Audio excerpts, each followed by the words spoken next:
Working Cows Podcast, episode 193. Welcome to the podcast that gives producers a platform to discuss and share paradigm-challenging practices. Practices that have increased the effectiveness of their operation and the joy that their families have received from this lifestyle.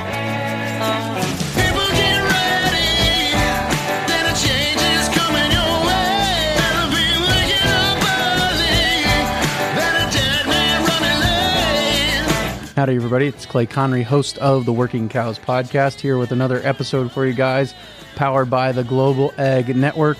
And this episode is brought to you by Performance Beef. I want to share a quick note with you about how Performance Beef is helping Greg Williams on his operation.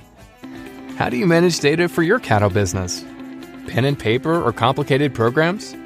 There's an easier way. Hear how Performance Beef has helped Greg Williams simplify his cattle operation. Before I switched to Performance Beef, it was an absolute circus.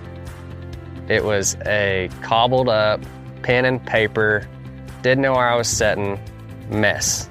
I know on a day in, day out basis what my break even is, how many cattle I've lost, what my feed cost is. On a daily basis, I know I can print that report page and I know exactly where I'm setting that day. Cattle producers like Greg are saving time and boosting accuracy with Performance Beef. Are you ready to start? For someone that's on the fence thinking about switching, just pull the trigger. It is a flat out game changer to know exactly where you're at. Reduce the guesswork. Search Performance Beef online to request a demo. Very excited today to be joined by Greg Christiansen. Greg is doing a lot of things in Kansas, but among the many things that Greg is doing, he's raising meat goats, and we're going to talk to him about how meat goats fit in a cow-calf operation, what are some of the benefits for the ecology of meat goats, how they benefit the ecology, and some of the challenges and how Greg has overcome those things. We're also going to talk a little bit about Greg's sheep operation. So really excited to kind of get outside the box today and talk about what it looks like to incorporate goats into a commercial operation at scale. So Greg, thanks for joining me today on the Working Cows Podcast. Yeah, glad you have me on here, Clay. Appreciated you reaching out and sharing with me a little bit about what you've got going on there in Missouri. Can you tell me a little bit about your operation? Sure. Actually, we're in Kansas, but just barely. We're about 10 miles from the Missouri border, and I'm south of Kansas City about an hour. But our countryside is more like Missouri than it is Kansas, honestly. And we have maybe around 700 hair sheep, breeding ewes, and probably 500-ish nanny goats that give birth this spring. And then we, a row crop farm, a couple thousand acres too. So it's springtime is our busiest time, and of course that's when we lamb and kid and plant and spray and everything. Sure. Yeah. Sorry about that. Do you sell in Missouri? Is that right? Yeah, I normally have a sale at St. Joe, Missouri, but it's not there now. They closed the old St. Joe stockyards, but it's moved north. A guy that had it there started another one at Clarinda, Iowa, but that's about 70 miles north of St. Joe. Yeah. Gotcha. But I have another sale. It's probably an hour and a half south of me, and another sale hour and a half west of me. It's not hard to sell them at all. Sure. Yeah, that was one of the videos on your great YouTube channel was of sale day, and it was at St. Joseph. So I got my wires crossed there about Kansas and Missouri, I guess. Sure. No, but yeah, we haul them up there. But For all practical purposes, you might say we're in Missouri. Yeah. It's like it. I went to Wally Olson's marketing school in Claremore, Oklahoma, and all that kind of country is pretty similar. I mean, it's not geographically separated by very far. It's just a line there that says, no, now you're in Missouri. So it's all kind of similar country. Exactly. So a lot more moisture and growing a lot of grass and that kind of stuff. And I guess one of the things that maybe people in the West think about is the susceptibility to parasite issues and those kinds of things. Is the hair sheep part of the motivation for the hair sheep is that they're more resistant to parasite load? Well, I'd have to say, that is part of it. But I started with goats probably maybe 18 years ago, and where I've had goats, they've pretty much eaten all the brush and things there, and it made it better sheep pasture. So that's when about 4, maybe 5 years ago, I started getting into the hair sheep. And we put those on our pastures that we used to have goats on. And then we have our goats on a lot of places that maybe other people's pastures that they have cattle on, but they want some kind of brush control. They don't want to have to mow it or spray it or just, buck brush take it over, hedge or locust. So we move a lot of goats. We have several on other people's place, and I have some on my own though too. Yeah. Would you say that it's accurate to say that the more kind of wetter areas, if they are, not grazed, I don't know if properly is the best word, but if they're not grazed properly, they will tend more towards that brush. The brush will encroach and kind of take over. Yeah, I mean, especially in our area, I'd say I think of it as any place, maybe east of I-35 highway goes up there through kind of middle of Kansas. Any place east of that, from the East Coast, even we're just susceptible to get brush to take over the pasture. And yeah, probably because most of them aren't grazed properly. And we get a lot of rainfall, and so yeah, it's a common practice around here to mow a pasture to get rid of the brush or to spray it. Man, you let it go, 1 year, 2 years, and it just gets too big. You can't mow it, But the goats are really a good control method. It's not quick, but it's steady.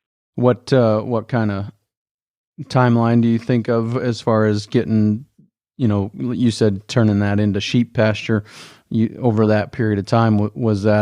Did it take that 14 years? You said about 18 years ago, I think you had goats, and then about 4 years you had sheep. Did it take that long to get that brush under control? No, I would say not. We just continued with the goats on some places probably longer than we would have had to before I made the commitment to get into sheep. And of course, it all just depends on your brush, how heavy it is there, and how heavy you stock it. And do you want to have some brush left for the goats? Because when they're eating up high, they're not picking up parasites. Sure. So, yeah, it would just kind of depend on the brush load and how how heavy you stocked it. I've got places that maybe the owner has cows there, and we have goats there, and just for his brush control. So the first year, and depends on the brush, but I might put let's just say I think of a place there. It's about 100 acres. In the first year, I might have put 80 nannies there that were raising kids. And then as you get more of the brush eaten down, maybe the next year not as many, or maybe a couple 3 years, and then now see, like I've had that particular place, this deal with this guy for over 10 years, I'm sure. And we kind of keep just a maintenance crew there, maybe about, I don't know, 30, 40. Maybe we just put some yearlings on there. Some smaller ones were just growing up before they kid. So we just taper it back on that a little bit because, you know, we have controlled a lot of the brush, but it'll still come up if they didn't have goats there. Sure. What's the history of the landscape that you're on? Are you on a family place? Are you on mostly leased ground? What are those? Yeah, well, so where I lived here, we bought this place. I worked on ranches from Texas to Colorado, to Missouri and stuff, and then we moved here, which is close to my wife's folks, and then and so we graze part of it. There's 400 acres here, and some we graze and some we farm, and then you know, I started out with goats here, and the first guy that came to me, I was renting his pasture, and I had cows on it. And he said, hey, Greg, if I bought the wire, would you help me fence it and bring the goats over here? I said, sure. Because the deal I had with him, he was going to bush hog the pasture or control the brush. I was just to pay him, but that wasn't my responsibility on this particular pasture. So we fenced it and took goats there, and you know what? He never mowed it again. And he just tickled. As a matter of fact, a couple of years ago, then his son took over the place, and his son said, hey, we're going to put cows there. And so, you know, just letting you know. Well, I thought he wanted me to take the goats off, see? So, rocked along, and this is, you know, January 1st was our start the lease over. And I actually paid for this pasture. I rented it, but I had moved where I just had goats on it only. I didn't even have any cattle on it. Well, anyway, we took the goats off there on January 1st, and I don't know when it was. It was several months later. He said, hey, I don't see the goats on there no more. I said, well, you were going to put cows on. I thought you just, you know, didn't really want the goats on there or something. I said, no, bring the goats back. You know, I don't want to mow it. And so we have goats there again now. And, you know, I've got these deals like that I've had for years and years. It's really a good opportunity. Say you've got a son or a daughter coming home from college or wanting to get into the operation. You don't have a larger land base. Putting goats on other people's property like that, and it's kind of a win-win. I mean, I don't have any trouble with, you know, finding people that, you know, hey, would you bring the goats over here? You kind of just got to pick the right people you want to work with. And the way I work the deal, it's no big secret. I'll fence it. You know, when I fence it, it's one single electric wire inside of their cow fence, inside their barbed wire. And it can be an old, dilapidated barbed wire fence that won't hold the cow. Matter of fact, I got places that were like that, and the people do not want me to leave and the fence belongs to me then. But their cows don't get out anymore because that electric wire's there. And it's maybe, I don't know, 12 inches high, let's say. But the cows. And my own place here, this fence around my place is probably 60, 70 years old. Wire's brittle, but I got the same deal. And they don't get out. So I fence it, and it's not very expensive. I mean, you know, the wire costs you about 2 cents a foot, and the post will cost you about 2 cents a foot, and miscellaneous stuff costs you about 2 cents a foot. But then you need a charger, of course, and that is no expense to the property owner.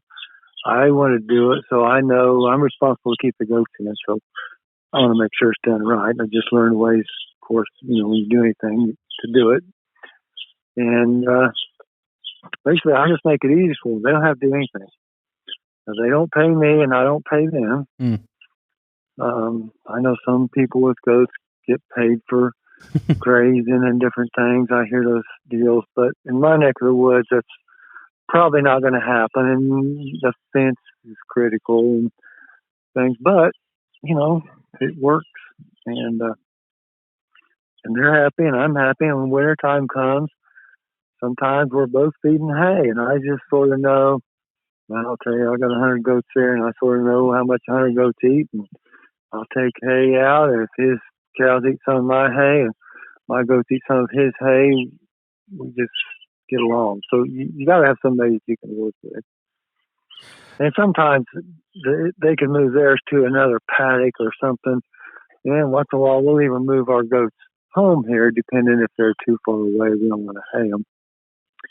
But we have too many to bring them all here at home for the winter. So, yeah. Yeah. So recently there was a question asked in one of the Facebook groups about appropriate fencing for goats, and the what was mentioned was it needs to hold water, basically. So you're saying a single hot wire around the inside of an old cow fence will do it. Can you tell me a little bit about how you're making that work? Yeah, I've heard that too. And that's when I was getting the goats. I thought, oh man, I don't know if this will work, but it definitely works. I've been doing it for a long time now. Like even today, one of the guys going around spraying underneath the fence here in the summertime, keep a lot of the grass from growing up underneath it and stuff. Because it is so short, it'll short it out some. But part of it is too, the goats get used to it. My goats they're born under it. Right. They live under it. Now you can train goats to it, by putting it in and then putting some feed up against the fence and letting them get shocked and do that for a few days. But no, my goats don't want to go near it, and I've been shocked by it, and I can tell you why they don't want to go near it. It's not any fun. And we use, good charger, probably more charger than we would need, but you don't have to have a woven wire, watertight fence. And there's days our fence, for some reason might not be hot there, and they just don't touch. I wouldn't want to leave it that way for several weeks. But and I've got emails and stuff from people saying, hey, I did just what you said, and I put this 12.5 gauge high tensile wire around the perimeter there, and my goats keep getting out. And I said, well, part of the secret to this is that they have enough to eat there. Mm-hmm. And they said, oh, well, I got pretty good grass and stuff. I said, well, I'll tell you what, you go out there, you take we used to get a brown paper bag, but now it's a white plastic bag maybe, and you fill that up with grass, just picking it with your hand, or forage, or whatever kind of stuff they're eating. And you call me back when you're done. He said, well, what do you mean? I said, well, I want to know how long it takes you to fill that bag up. And I said, well, I don't know. It might take me quite a while, but I said, well, that's how much each goat needs every day is, a big brown paper bag of forage, and forage that they like. And we're not talking about the old stuff that they walk around. And, I might ask them, what's on the other side of your fence they keep getting out? Well, maybe it's an alfalfa field or soybean field. It doesn't work that way. You do have to keep enough good forage in front of them, stuff they like. And they can be fescue or native grass. It's not their favorite, but they will eat that. And have good hot charger on it. I've got probably several YouTube videos up under Grandview Livestock that show we're fencing. So, our charging system, we may, if we have a place we can plug into 110, then we'll have a plug-in charger. But we have several solar chargers, but we have built them because you couldn't buy one. Well, back when we started, you couldn't. You might now.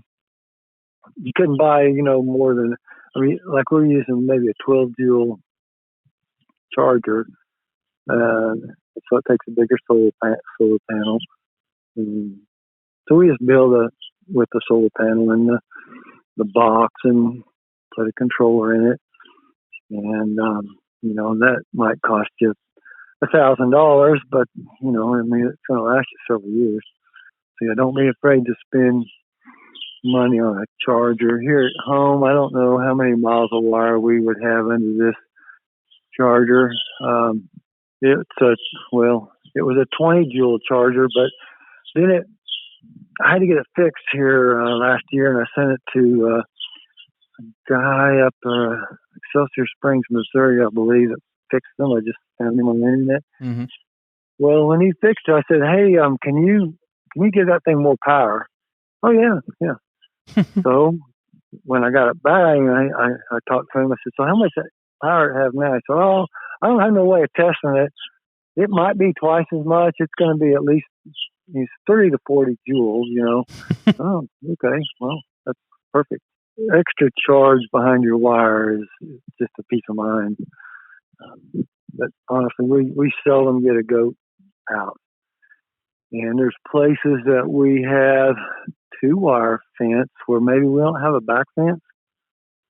Because I'll graze, on my place here, maybe I'll graze some corn stalks or cover crop or something that we don't have, with barbed wire around it. But they don't bother it. They don't get out. A lot of times we'll turn the bottom wire off because we're getting too much of a resistance grass or something growing up on that bottom. So it's just a 1-wire, but they don't know that. Mm-hmm. And that's the subdivision, or is that the going around? No, well, that would be going around the outside when we're grazing. This crop field here, east of my house. And then we have some subdivision fences. And now we were putting those up there a couple of years ago, and we put up 3 wires. And we probably could have got by with 2, but you're doing it, and really the cost isn't that much more. Put another wire up and run that many along the stretch, like we were subdividing some 25-acre paddocks. So we're not talking about that much expense and adding another wire, but I don't know. And in those situations, when you're subdividing that, you're going to be crowding them in there more.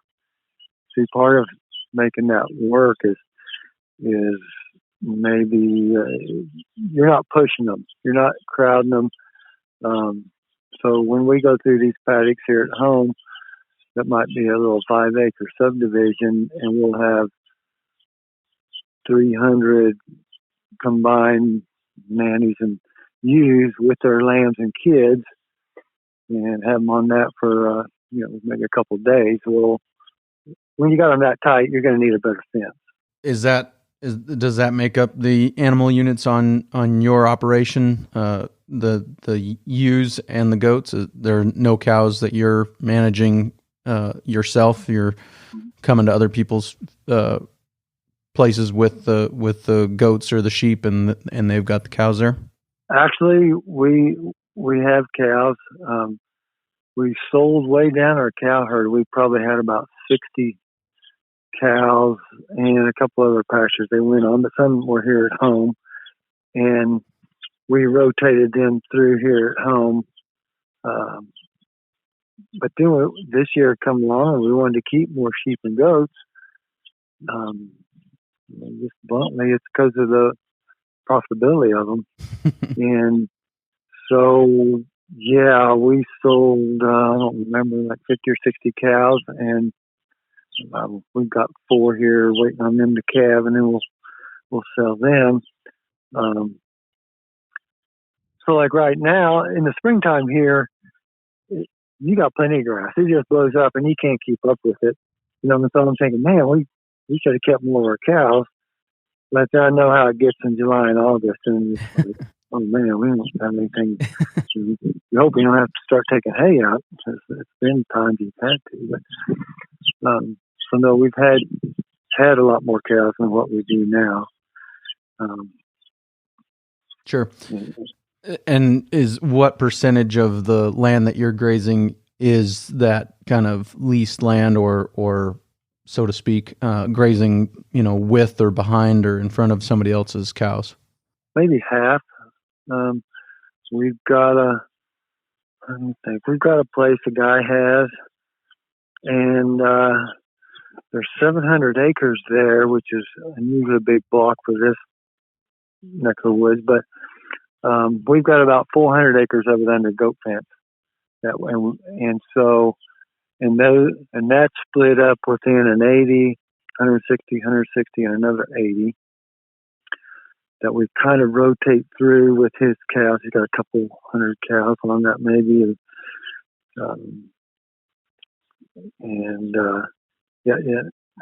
He hunted me down one day to ask me about putting goats out, and then, we went around, looked around, and he's happy with it, but I'd say probably half our goats are probably on other people's. No, it'll be more than that. Let's say 2/3 of our goats are on other people's property, and not as many sheep. Most of the sheep would be on places we either own or pay rent for, that I've had for several years. Maybe I had cows on them at one time. What percentage of a goat's diet would they prefer to be browse? I feel like if a goat had its choice, maybe 100%. A good 90 probably anyways. Mm-hmm. But there's going to come a time, after it frosts and the leaves are falling off and stuff, that they're gonna eat more grass, or maybe in the spring when the grass gets coming on, but the leaves aren't not as big on the trees or as much on them yet. They're going to eat a little more grass, but and really they prefer and anything with stickers on it. It seems like that's what they like. Blackberries, hedge trees, locust trees, multiflower rose bushes, all that stuff you pay money to try to get rid of. I was at a grazing thing one time, and I was on this panel, and they were actually talking about how to eradicate brush, and the guy going before me was talking about different chemicals, what's effective on this and what's effective on that, and then when it came my turn, I said, man, I just hate hearing about it, because he's out there chilling on my forage, and you just start looking at things different. You start looking at all those things you're trying to kill as forage. And, it could be ragweed, it could be, any, curly dock or anything out there that's maybe not ideal cow food. They like it. So this is the Working Cows podcast, and I guess kind of one of the things that I would hope to accomplish today is giving you an opportunity, or the opportunity to pitch to somebody who's thinking about incorporating sheep and goats, some of the reasons why you think that that's a good idea or good tactic, and some of the benefits of having multiple species on a landscape. And we've talked about some of those things, but could you just kind of make that pitch? Maybe we'll start with goats. I started with goats, and the reason was I wanted the brush control. But as I started putting a pencil to it, I seen that, hey, it's a whole lot more profitable than just getting the brush control. Goats, well, like I've told you, they're really not that hard to fence in, and it even helps keep your cattle where they belong. Goats, the goats sell for a lot of money. And I don't know who's eating them, because people ask me, do you eat much goat? I said, I don't eat any. It's too expensive. I'll sell the goat and buy a beefsteak, It's just, I'm just usually astounded at what they sell for. So the market's there. You don't have to worry about selling them, or you don't have to create a market. You don't have to do direct marketing. I don't do that at all. What you have to do is keep them alive till sale day. The goats, there's a reason they have 2 babies at once, or they would be extinct. They just find ways to die, or predators are a big issue. So with goats, you got really 2 things: is your predator problem and parasite. And so we use guard dogs for predators. We check for worms, parasites. But I would say, and also like I already mentioned, if maybe you don't have a large land base, but you have some, start on your place. And usually, I don't know, I found it this way without much trouble. You can increase your land base to somebody else's property and increase your bottom line, and they don't have to bush hog or spray. They're a little bit, I don't know, they're not as good a mothers maybe as you might expect if you've never had them and you're just used to cows. But, and as I say that, we have gotten better over the past 18 years. Ours are pretty good, but if you have to go to the sale barn and buy some now, that's probably maybe the hardest thing about getting in the goat business is finding good ones, because everything at the sale barn is there because they couldn't raise a kid, because the kid might be worth $200 or so dollars, and the nanny might be selling for $150 or $75. So you're saying, well, why wouldn't somebody just keep her and raise her kids? See, so that's an obstacle getting in. But if you look around trying to find maybe somebody selling out, or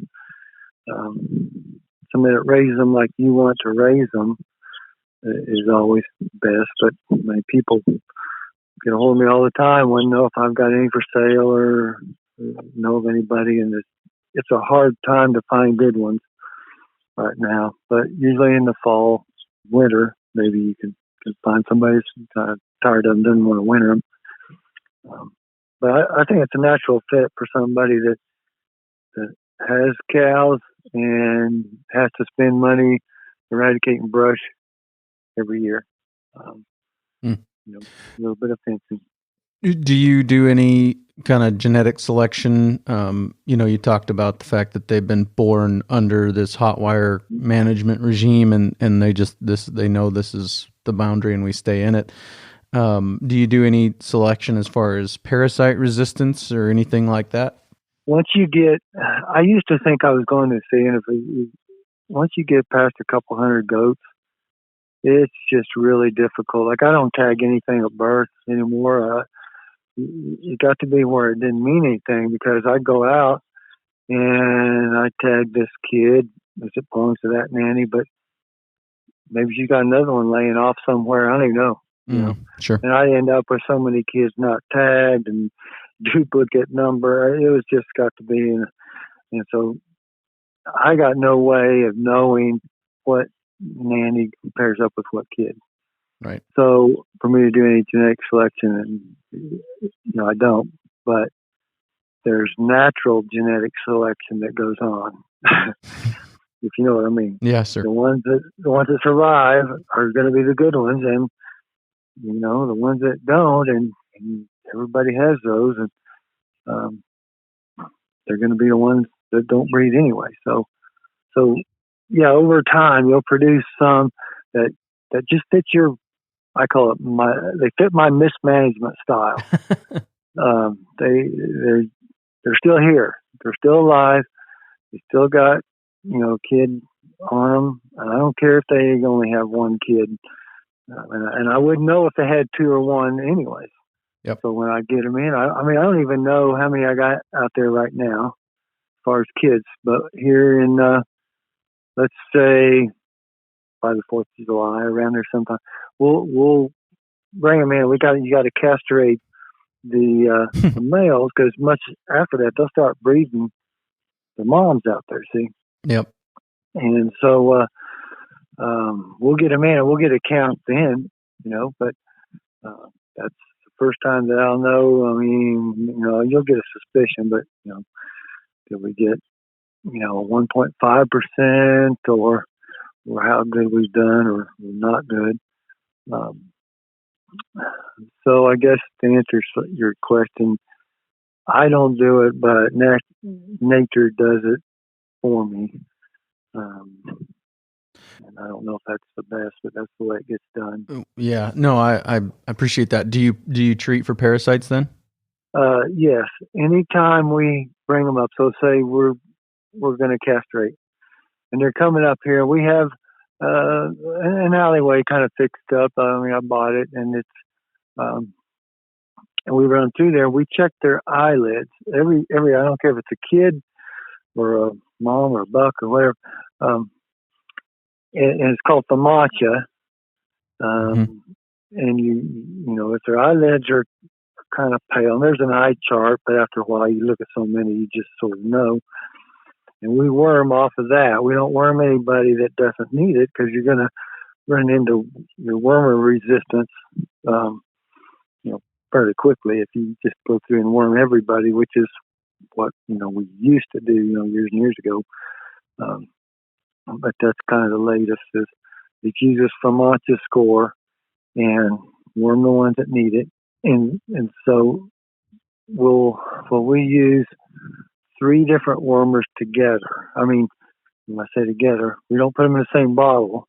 We have 3 drench guns, and we use, okay, if this needs it, it gets all 3.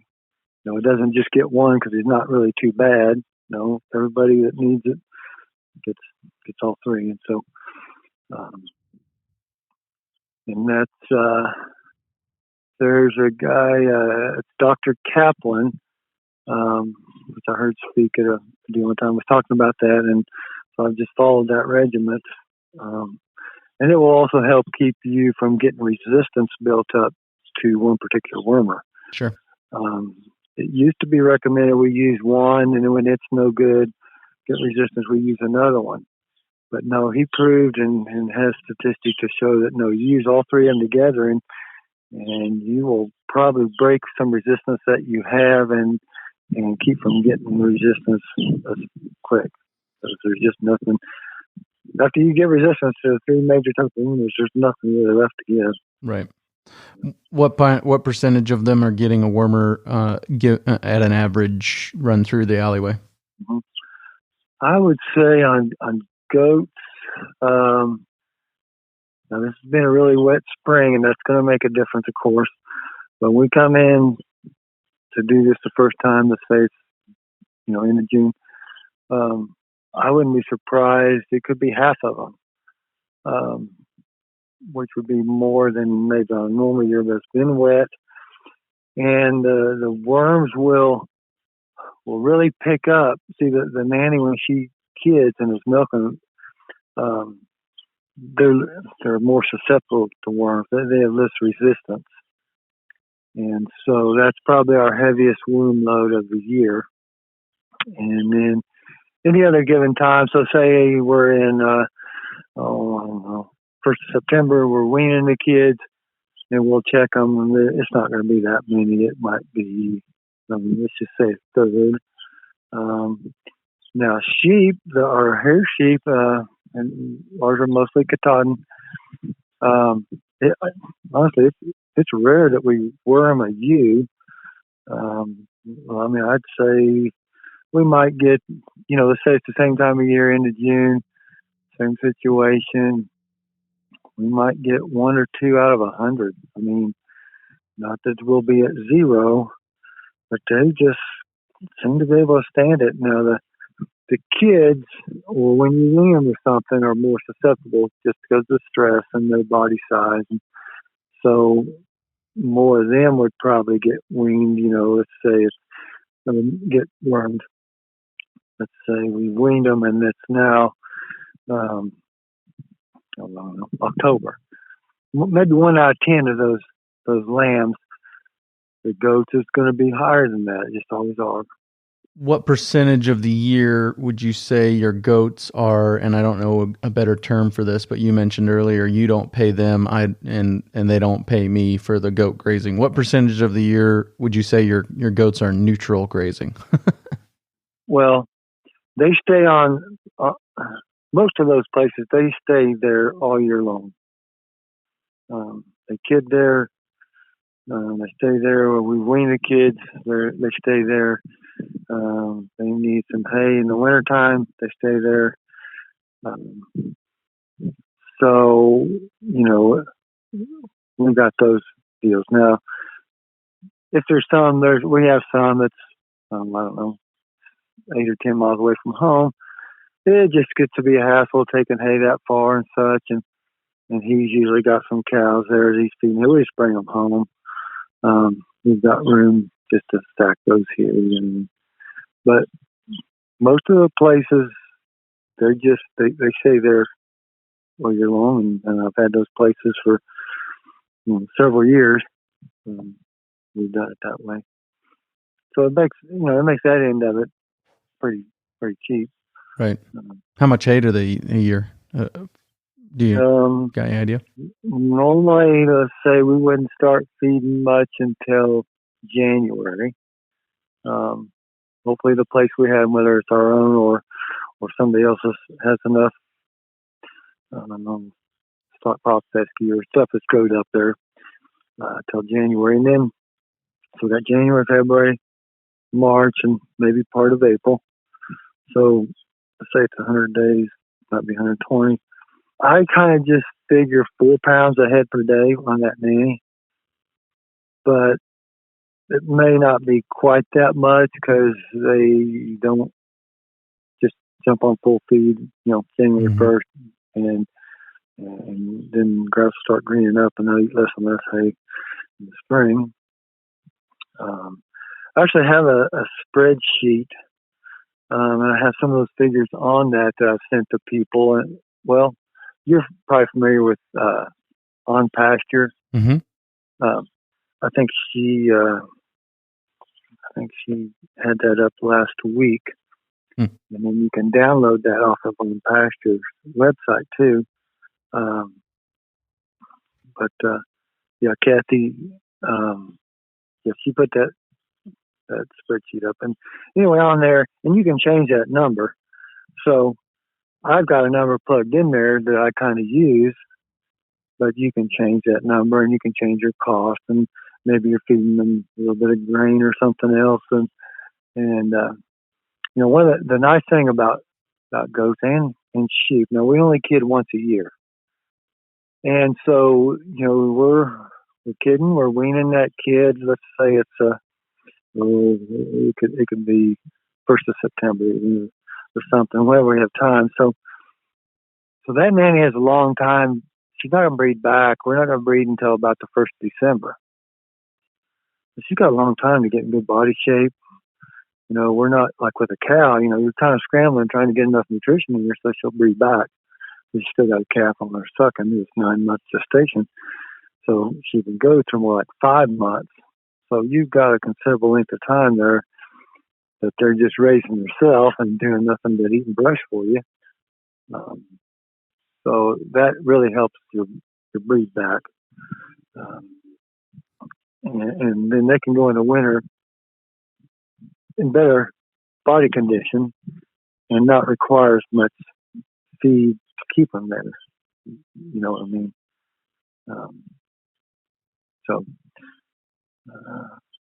Long answer to your question, but 4 pounds. That's good. No, I appreciate that. So I think that the future of ranching in some of that country just east of the 100th meridian is incorporating livestock onto row crop land, grazing crop aftermath.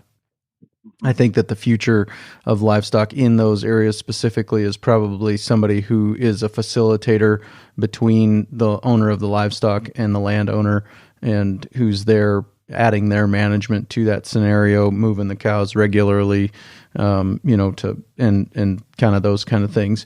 Do you think that there's a similar opportunity farther east where there's more of that brushy country for people to incorporate goats into existing beef operations, as far as kind of a facilitator, maybe even between the owner of the goats and the livestock, or them owning the goats themselves and bringing the goats to those facilities or those operations? Yeah. Personally, I think it's a huge opportunity. I didn't realize it when we first got into goats. I never really thought about that. But yeah, and you've heard this statistic, and I don't know exactly what it is, but a large number of guys with cows, let's just say, are older fellers that's, close to retirement. Maybe they got a job in town. They don't have time. They don't have time to bush hog their pasture. They sure don't want to take on a goat herd. So yeah, those kind of guys, and if you're a person that can manage the goats and keep them in, that's paramount. Nobody wants goats getting out and then the landowner gets called or out with the cows. And manage the guardian dogs, and that's another little caveat. You got to be able to handle those kind of dogs. I don't see what can stop you. You've got to be a guy that likes and can get along with people, and you've got to be somebody that can, maybe just let somebody have their way, and you just, I just always act like I'm a guest on their place. I'm a guest at their house, and whatever they say goes. And if I got to change something or manage something different, I just try to work it out.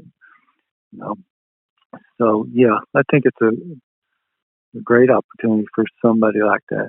What would you say are some of the challenges to those opportunities? What are some of the things that people should be aware of going into it? I guess I make it as easy for the landowner or cattle owner. Like I say, landowner, I've got a place that one guy owns the land, another guy rents it and has the cows, but he likes my goats there, so he doesn't have to control the brush. So I got 3 people. So you've got to be able to get along with those people. So the challenges might be maybe they handle their cattle different than what you think, and you've got to rotate your goats when they rotate their cows. And like maybe they're just going to call you and say, "Hey, we're going to move our cows today. Could you move your goats to the next paddock?" Maybe he didn't like them grazing together, but that doesn't hurt anything. But maybe it doesn't hurt anything, but then you just have to say, "Yeah, sure, okay, we'll be over and as soon as possible, and you just do it."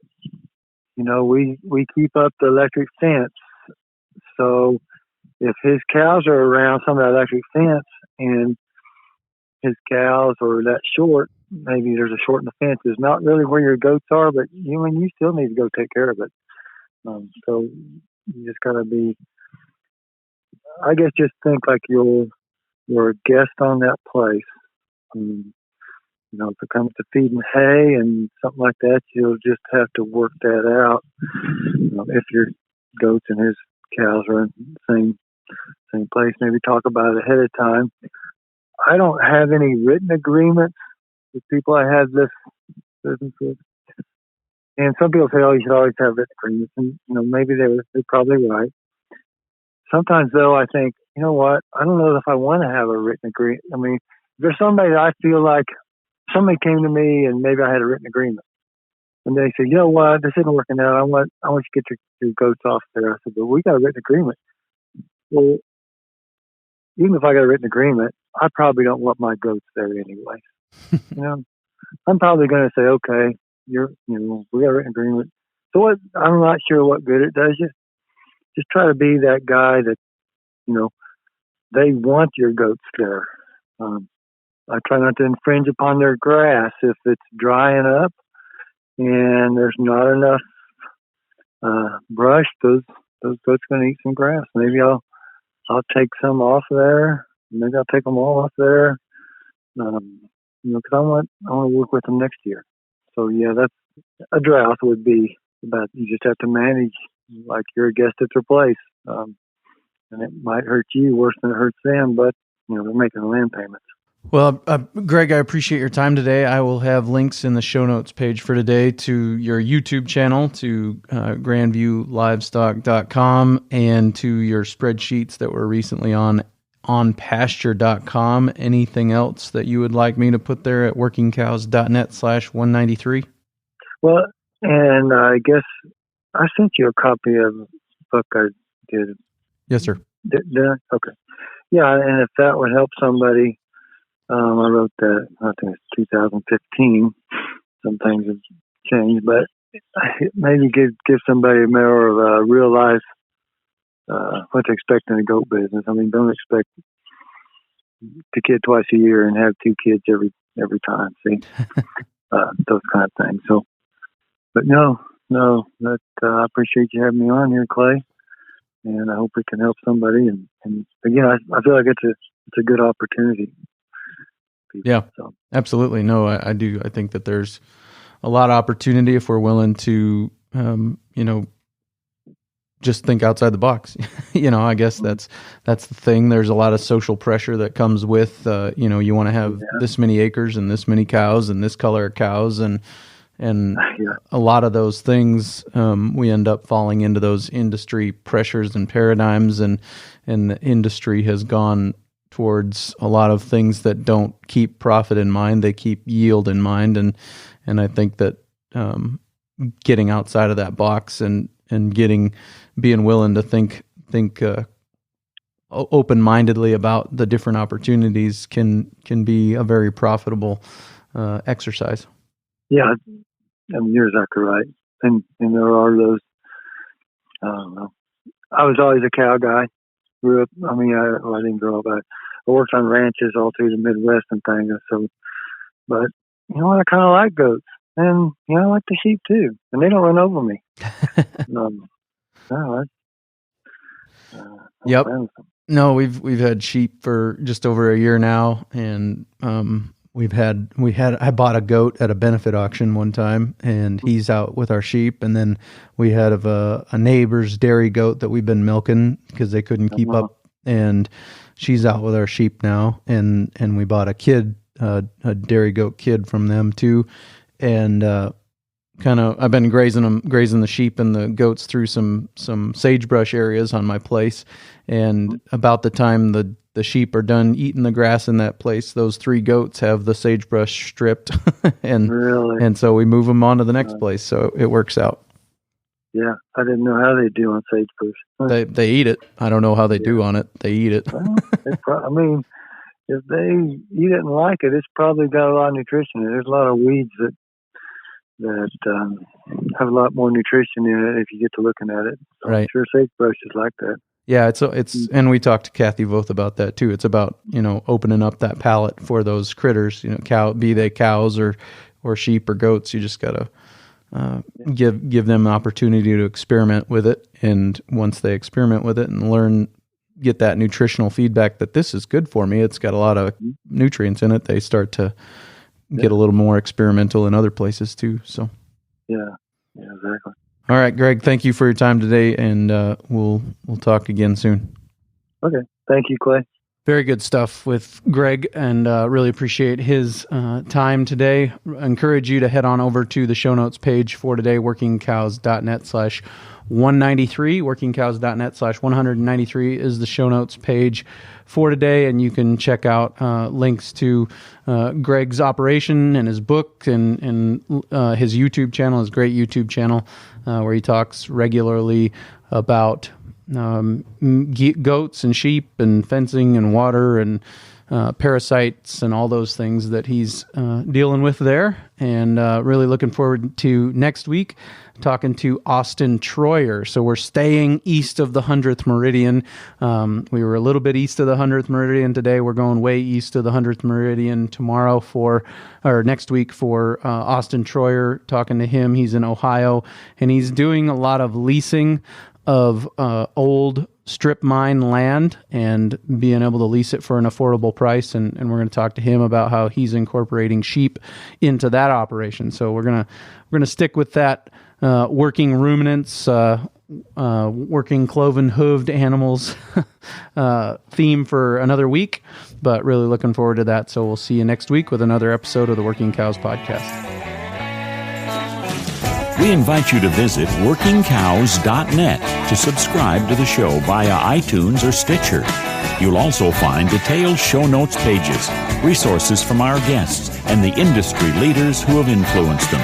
For more ideas on putting your cows to work for you in a more profitable way, tune in next week.